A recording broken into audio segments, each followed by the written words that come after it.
9:16 de la mañana esperábamos también el dato de PMI manufacturero español y el compuesto, enseguida damos el compuesto, PMI manufacturero español, 50,5 frente al 51 anterior, se esperaba subir al 51,6, pero ha bajado a 50,5, otra vez al borde de estar, saben que por encima de 50 hay expansión, por debajo de 50 hay retroceso, 50,5 frente al 51,6 esperado. Y el anterior dato, 51. 9:16, Daniel Lacalle, muy buenos días. Muy buenos días, ¿cómo estás? No, hay algo que no termina de cuadrar en toda la fotografía, ¿no? Nos ha pasado también en China esta noche. Claro. No, lo que nos estamos encontrando en todos los datos macroeconómicos que recibimos es esa discrepancia entre los datos agregados, que aparecen relativamente positivos, el Producto Interior Bruto, el empleo, etcétera, y la realidad de un sector manufacturero que, en el caso europeo, lleva 30 meses en contracción. En España ha habido un repunte o sorpresa por las vacaciones, vuelve a estar al borde de la contracción y nos encontramos, bueno, pues que esto está ocurriendo, que es que mucha gente se olvida, en el medio de una cantidad de estímulos increíble. O sea, esto está pasando en medio de los fondos Next Generation, con una bajada de tipos del Banco Central Europeo, etcétera. Por lo tanto, enorme discrepancia entre los datos titulares y lo que nos dicen los datos más, digamos, detallados, ¿no? ¿Mucho cuidado en el mercado con el movimiento de bajadas? ¿Cómo lo veis desde Tresis? Nosotros lo que creemos es que las bajadas de tipos, hasta que empiezan a llevarse a cabo, generan un efecto claramente positivo en las bolsas porque el mercado está asumiendo mayor destrucción monetaria. Obviamente tenemos unos déficits descontrolados. En Estados Unidos 1,5 billones de dólares de déficit en los primeros 10 meses con la economía creciendo, con ingresos récord, etcétera, y eso va a terminar monetizándose posteriormente, y yo creo que el mercado descuenta eso. ¿Cuál es el problema cuando empiezan a darse las bajadas de tipos? Que son la manifestación de que la economía no va bien. O sea, los bancos centrales no bajan los tipos porque les apetezca o porque para que suba la bolsa. Eso no es así. Los bancos centrales bajan los tipos porque ven que hay una contracción significativa en la oferta y en la demanda de crédito y porque ven que la economía no va bien. Entonces hay que ser cautelosos con la parte más cíclica de cara a la segunda y tercera bajada de tipos, porque eso ya es la manifestación de que las cosas no van bien. Es decir, la primera bajada va a ser un poco alivio. Eso es. Pero cuidado con la segunda o la tercera, es decir, diciembre. Sí, febrero. Yo creo que hay que estar relativamente posicionados en el mercado ante la evidencia de, lo está reflejando el oro, lo están reflejando los activos, digamos, más orientados a protegerte de la destrucción monetaria. Hay que ser conscientes de que eso sigue generando a largo plazo muy buenas oportunidades para seguir invertidos, pero el mercado está muy orientado a lo más cíclico de lo que son los sectores cotizados, ¿verdad?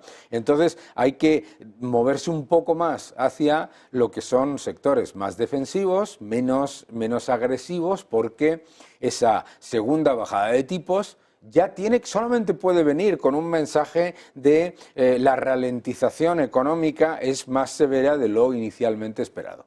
¿Temes el dato de empleo de esta semana, del viernes, después de ver la revisión que vimos en agosto de 818.000? Porque claro, la fotografía del empleo ha cambiado después de ese dato. Claro, bueno, es que temo el dato.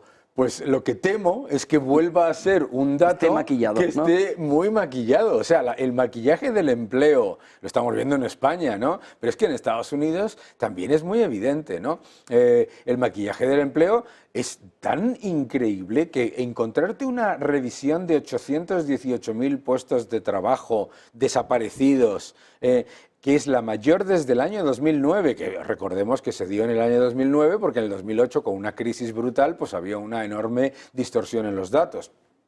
En una época de crecimiento, estabilidad, etcétera, etcétera, es muy peligroso. Por lo tanto, puede que el dato de empleo salga alrededor de los 165.000, pero Sin revisar. Pero sin revisar. Y sobre todo me da exactamente igual. Estoy alucinando de que la gente hable de la fortaleza del empleo en Estados Unidos cuando la creación de empleo público son prácticamente 50.000 empleos mensuales. Cuando la creación de empleo público supera con mucho a la creación de empleo privado a tiempo completo. Y encima, cuando desde el año 2021...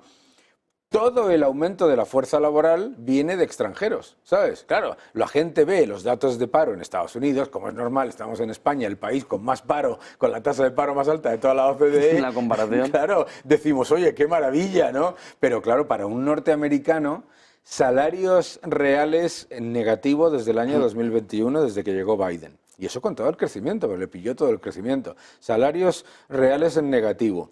El crecimiento del empleo dopado por el empleo público y encima el aumento de la fuerza laboral viniendo prácticamente, no prácticamente, todo de trabajadores extranjeros, que no es una crítica que sean trabajadores extranjeros, es simplemente para reflejar, para la gente que nos está viendo, por qué los ciudadanos norteamericanos no perciben esos datos de empleo como positivos, ¿no? Y te tengo que cambiar un poco de tercio. Sí. Twitter, X, Sí. Brasil. Tenemos elecciones el 5 de noviembre. No ha habido ni de Biden ni de Kamala Harris un mensaje contundente contra el cierre, el bloqueo de X, de Twitter en Brasil. Además, el gobierno brasileño ha implementado multas de $8.900 diarios para aquellos que, buscando la libertad, cojan un VPN, que es la nueva, ¿no? Decían, la antena de los Pirineos, la radio de los Pirineos, ¿no? Pues la radio de los Pirineos de los brasileños es una VPN para poder de verdad estar en un entorno de free speech. Si te pillan, $8.900 de multa por día. ¿Crees que estamos ante la gran batalla en este inicio de curso político alrededor de la libertad de expresión? ¿Crees que además va a ser Elon Musk la punta de lanza de todo ese ataque o de ese golpeo de la ideología woke? Vamos a ver. La detención del CEO de Telegram. Lo que se ha hecho en Brasil son experimentos. O sea, se hace en Brasil, vamos a ver qué pasa. Vamos a ver qué pasa, ¿no? Lo hace un gobierno socialista con veleidades totalitarias, aprovechándose de un fiscal que también tiene veleidades totalitarias, pero por el otro lado, ¿de acuerdo? Y vamos a ver qué pasa, ¿no? Y yo creo que estamos ante lo que es la mayor amenaza a la libertad de expresión que hemos visto, por lo menos desde que yo tengo uso de razón. Nos estamos encontrando con que se disemina constantemente, prácticamente todos los días, la idea de que el que transmite la información o la opinión es culpable de la opinión. Es una locura que no se le ha ocurrido jamás a nadie, ¿no? Y el concepto de que, claro, Elon Musk y X difunden desinformación, pero si estamos, el gran problema de los últimos años, en particular desde el año 2012-2014, es que el gran problema de desinformación viene de los gobiernos. O sea, si tenemos preocupación por la desinformación, por las posibles amenazas a la libertad de expresión, etcétera, como se combate es con mayor libertad de expresión. Como no se combate es con mayor control estatal de la información. Cuando los estados controlan la información, el riesgo de desinformación es del 100%. Porque tú, si ves una noticia que está mal presentada o que está mal citada en X, ¿qué es lo que te encuentras inmediatamente? Decenas de respuestas inmediatas de gente, no sabéis leer, esto está mal hecho, las notas, etcétera. Toda una cantidad de oportunidades de saber qué es lo que es realmente correcto y dónde se está manipulando. Por otro lado, es que vuelvo a repetir, la manipulación donde está llegando es por los estados fundamentalmente. Entonces, yo creo que nos vamos a encontrar con un experimento en el que se va a intentar a toda costa, se intentó en la época aprovechando la pandemia, con los encierros, y se va a intentar... En agosto lo ha confirmado Elon Musk, hombre, claro, en una carta. Hombre, la carta de del comisario de la Unión Europea a Elon Musk por hacer una entrevista, una charla con Donald Trump, eso, que siquiera se le ocurra a un comisario de la Unión Europea. Y además que lo tiene anclado en su cuenta de Twitter. Sí, bueno, es una chapita, ¿no? Sí, claro, se ha puesto la chapita de la censura. Oye, y lo rápidamente que han salido decenas y decenas y decenas de personas dentro de los medios de comunicación defendiendo la censura. Estamos en una época en la que... Quizá eso es lo diferente a otras épocas. Esto es lo más preocupante. ¿Por qué? Porque hay un montón de personas dentro de los medios de comunicación que saben que esto es introducir la censura e introducir la represión a la libertad de expresión, pero creen que convirtiéndose en comisarios políticos van a tener un rédito profesional o personal. Y es un grave error. Porque cuando empieza la censura, cuando empieza el ataque a la libertad de expresión y cuando se empieza a cercenar las libertades de los ciudadanos, los primeros a los que se ataca es a los comisarios políticos, o sea, las purgas. Mucho cuidado con pensar esto no va a pasar aquí, ¿eh? Porque lo que ha pasado en Brasil, tú has dicho una cosa muy importante. Cero respuesta por parte de Kamala Harris y Tim Walz. De hecho, no, ¿cómo cero? Tim Walz dio una entrevista en la CNN, si no me equivoco, en el que decía no puede haber derecho de libertad de expresión para la desinformación. ¿Cómo? Estamos hablando de la misma persona que ha mentido sobre su currículum, que ha mentido sobre lo que dijo hace 4 años. Ha cambiado de opinión. Ellos cambian de opinión y lo demás es desinformación. Pero ves, ya lo que estás haciendo literalmente, lo que se está buscando, no es que haya libertad de expresión. Cualquier persona que entre en las redes sociales o en cualquiera de estos medios sabe que tienes una amplia mayoría, de hecho, de mensajes y de cuentas y de... Yo no paro de recibir en mi timeline cosas de ultraizquierda y de la izquierda, absolutamente, ¿no? Que hay de todas las paletas. No, aquí lo que se quiere hacer es silenciar a una parte con la excusa de que es por tu bien. Mira lo que está pasando en Reino Unido. En Reino Unido se le ha puesto una pena, que luego a lo mejor no la cumplirá, pero una pena de 20 meses de cárcel a una persona por haber estado gritando devolvednos nuestro país. 20 meses, ¿sabes? ¿Entiendes? Decía Orwell que la búsqueda de la opinión personal, ¿no? Claro. Era el mayor ataque contra... Lo que se intenta, además tenemos que entender cuál es el objetivo final aquí. El objetivo final aquí controlado el mensaje. No solamente es controlar el mensaje, es la autocensura. ¿Por qué?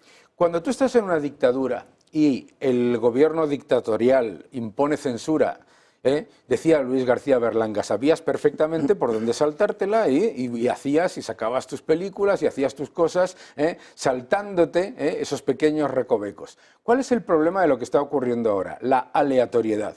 Se va decidiendo, dependiendo de los intereses del poder político, qué es información y qué es desinformación, qué es discurso de odio y qué no es discurso de odio. Si haces una piñata con la cabeza de un líder de centro derecha para niños o unos juegos de tiro al blanco con un líder de derecha, eso es que son cosas, pues ya ves tú, ¿sabes? Y entonces yo creo que es que nos vamos a una peligrosísima imposición de la neoinquisición por la aleatoriedad.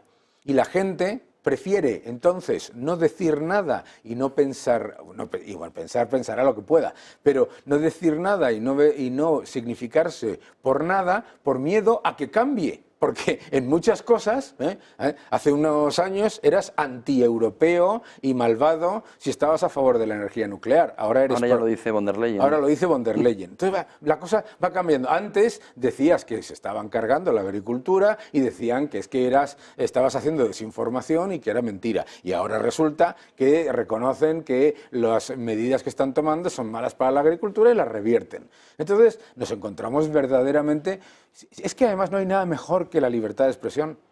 Es que no hay nada mejor, precisamente, que tu contrincante político, la persona que piensa distinto, etcétera, se retrate con información que no está suficientemente contrastada. ¿Por qué? Porque cuanta más libertad de expresión, más rápido se da cuenta la gente de todas esas cosas. Pero es que eso no es lo que quieren. No quieren que se acabe la desinformación, que es imposible en cualquier caso, ¿no? Lo que quieren es controlar la desinformación, porque vuelvo a repetir, cuando hay libertad de expresión, el riesgo de desinformación existe, pero se destruye rápidamente. Cuando no hay libertad de expresión y cuando los gobiernos controlan la información, el riesgo de desinformación es del 100%. Solo una cuestión más, aquí en España parece que volvemos al curso político con un congreso del Partido Socialista adelantado, pero sobre todo con tener que aprobar el cupo catalán y con opciones de que ese cupo catalán no salga en el Congreso de los Diputados, incluso por diputados o exdiputados socialistas. Se habla de Ábalos, se habla de la parte o no de la cuota manchega dentro del Congreso de los Diputados. Primero, ¿qué sucedería si definitivamente se aprueba el cupo catalán para el resto del país? Y luego, si no se aprueba el cupo catalán, ¿crees que es el punto final de la legislatura? Vale, vamos a empezar por el final. Si no se aprueba el cupo catalán, ¿es el final de la legislatura? No, porque sabiendo que podía no aprobarse, ya han creado los mecanismos para que se apruebe por la puerta de atrás. Eso ya está hecho por parte del Partido Socialista y de Esquerra Republicana. Segundo, sabemos ya por la historia, y cualquiera de verdad que todavía piense que va a haber una rebelión de diputados del Partido Socialista tiene un problema con la estadística y con las matemáticas y con la historia. Tercero, para eso ha hecho un congreso urgente Pedro Sánchez, para avisar que vienen las purgas, para renovar el partido, es decir, para convertirlo todavía más en un partido personalista. Por lo tanto, riesgo de legislatura, muy poco. Ahora, riesgo en general de que continuemos con un gobierno no debilitado, sino ya completa y absolutamente entregado a las minorías completamente. Y lo más importante es que el cupo catalán, como lo han diseñado, es una aberración de tal calibre que recordemos, para la gente que no se lo ha leído, que tiene incluido la exigencia de que para que la Comunidad Autónoma de Cataluña participe de la solidaridad con el resto de España, se le suban los impuestos, aumente el esfuerzo fiscal del resto de las autonomías. Es decir, le van a crujir a todos los votantes del PSOE de otras autonomías. Pero, sobre todo, es que no es, se repite constantemente, esto es como el concierto vasco o como el cupo vasco. No. El concierto vasco te puede gustar o no te puede gustar, pero se votó por mayoría en España en la Constitución. Y segundo, y el navarro también, y segundo es un sistema en el que lo que no hace el País Vasco es exigir a los demás que aumenten los impuestos y que además le continúen financiando la fiesta. En el caso del cupo catalán, del concierto que ha firmado Illa, es un sistema de privilegios en el que no hay ningún aumento de la responsabilidad fiscal de la Comunidad Autónoma de Cataluña. De hecho, todas las pensiones, todo lo que es deficitario, lo siguen pagando los demás. Es un sistema de privilegios absoluto. Es como si tienes una tarjeta de crédito y puedes gastar, pero la pagan los demás. Es una cosa increíble. 9:34, muchísimas gracias. Daniel Lacalle. Un gusto. Buena reentré. Bueno, aunque yo creo que no te has movido demasiado. Yo he estado, como siempre, ese concepto de teletrabajo que tanto nos gusta. Bueno, buen curso político, buen curso en el que entramos ya, ¿no? Económico. Eso es. Muchísimas gracias y hasta siempre. Buen día, buen negocio. 9